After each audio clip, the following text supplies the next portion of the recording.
दोस्तों, हर साल लाखों लोगों की मौत सर में चोट लगने की वजह से हो जाती है और उसमें से ज़्यादातर बच्चे होते हैं। ब्रेन हमारी बॉडी का सबसे नाजुक हिस्सा है और कभी कभी हल्की सी चोट, जिसको हम मामूली सा समझते हैं, उसकी वजह से दिमाग के अंदर चोट लग जाती है और ब्लीडिंग हो जाती है और इससे बड़ी समस्या खड़ी हो जाती है। ख़ासतौर से अगर चोट बच्चे को लगी है जिनका ब्रेन अभी डेवलपिंग फेज़ में होता है।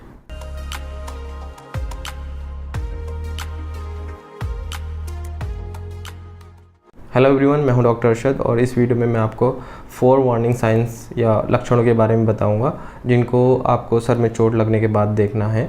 तो अगर ये साइंस किसी को सर में चोट लगने के बाद मौजूद है तो ऐसी कंडीशन में पेशेंट को तुरंत हॉस्पिटल ले जाकर सीटी स्कैन कराने की ज़रूरत होती है। और साथ ही मैं आपको बताऊँगा कि हमारे सर का कौन सा पार्ट सबसे ज़्यादा कमज़ोर होता है जहाँ पर चोट लगना बहुत ज़्यादा घातक हो सकता है। दोस्तों, सर में चोट लगने की घटना कभी भी किसी के भी साथ हो सकती है। बच्चे खेलते कूदते गिर जाते हैं, बेड से गिर जाते हैं या सीढ़ी से गिर जाते हैं, सर में चोट लग जाती है। और जो बड़े लोग हैं उनको रोड ट्रैफिक एक्सीडेंट में कभी कभी सर में चोट लग जाती है। और अगर बूढ़ों की बात करें तो उनका भी उम्र के साथ साथ जो बॉडी को बैलेंस करने की जो कैपेबिलिटी होती है वो कम होती जाती है, तो उनके गिरने के भी चांसेस ज़्यादा होते रहते हैं। तो ऐसे में सर में चोट लगने की संभावना और ज़्यादा बढ़ती जाती है। तो इसलिए आपको इन 4 साइंस का मालूम होना बहुत ज़्यादा ज़रूरी है और इससे आप किसी की जान भी बचा सकते हो। और दोस्तों, अगर आप किसी को हॉस्पिटल ले जाते हो तो वहाँ के डॉक्टर भी सबसे पहले आपसे इन 4 साइंस के बारे में पूछकर चोट की गंभीरता को समझने की कोशिश करेंगे। दोस्तों, इससे पहले कि हम इन 4 वार्निंग साइंस के बारे में बात करें, मैं आपको बहुत शॉर्ट में ब्रेन की स्ट्रक्चर बता देता हूँ। सबसे ऊपर स्कल बोन होती है या खोपड़ी होती है, उसके नीचे कुछ लेयर्स या परत होती हैं, फिर हमारा ब्रेन होता है। तो जब कभी भी सर में चोट लगती है तो बोन और ब्रेन के बीच में ब्लीडिंग हो जाती है, जिसकी वजह से ब्रेन के ऊपर प्रेशर पड़ने लगता है।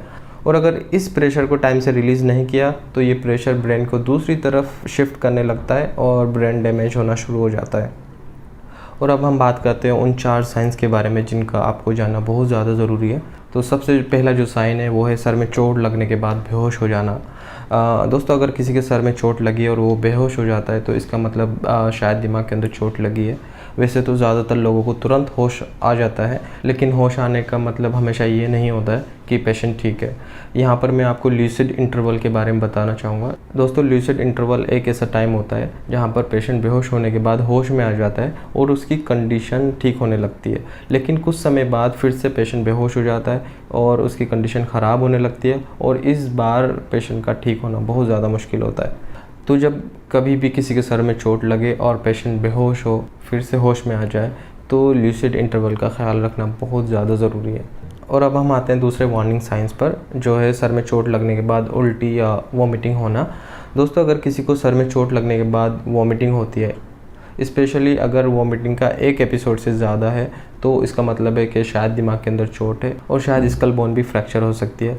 तो ऐसी कंडीशन में भी पेशेंट को तुरंत हॉस्पिटल के इमरजेंसी डिपार्टमेंट में ले जाना बहुत ज़्यादा ज़रूरी है। और अब हम आते हैं तीसरे वार्निंग साइंस पर। दोस्तों, अगर किसी के सर में चोट लगने के बाद मुंह से, नाक से या कान से खून आता है तो इसका मतलब ज़रूरी कोई अंदरूनी चोट है। और कभी कभी नाक से या कान से ब्लड ना आकर एक पानी जैसा लिक्विड आता है जिसको हम CSF बोलते हैं, जो कि ब्रेन के चारों तरफ होता है। तो अगर CSF भी नाक या कान से आ रहा है तो इसका मतलब है शायद कोई अंदरूनी चोट है या हो सकता है कोई फ्रैक्चर है। और लास्ट वार्निंग साइंस हैं जो कि बहुत ज़्यादा डेंजरस है, वो है सीजर का आना या दौरे का पड़ना। जी हाँ दोस्तों, अगर सर में चोट लगने के बाद किसी को दौरे पड़ते हैं तो ये बहुत ज़्यादा डेंजरस साइन है और कुछ मिनट के दौरे ही जानलेवा साबित हो सकते हैं। तो ऐसी कंडीशन में पेशेंट को तुरंत हॉस्पिटल लेकर जाएं और शायद पेशेंट को 2 साल तक दौरों की दवाई भी खानी पड़ सकती है। और दोस्तों, अब हम बात करते हैं हमारी खोपड़ी के उस हिस्से के बारे में जहाँ पर फ्रैक्चर सबसे ज़्यादा आसानी से होता है और जहाँ फ्रैक्चर होना सबसे ज़्यादा ख़तरनाक होता है। तो दोस्तों, इस हिस्से को हम टेरियन बोलते हैं।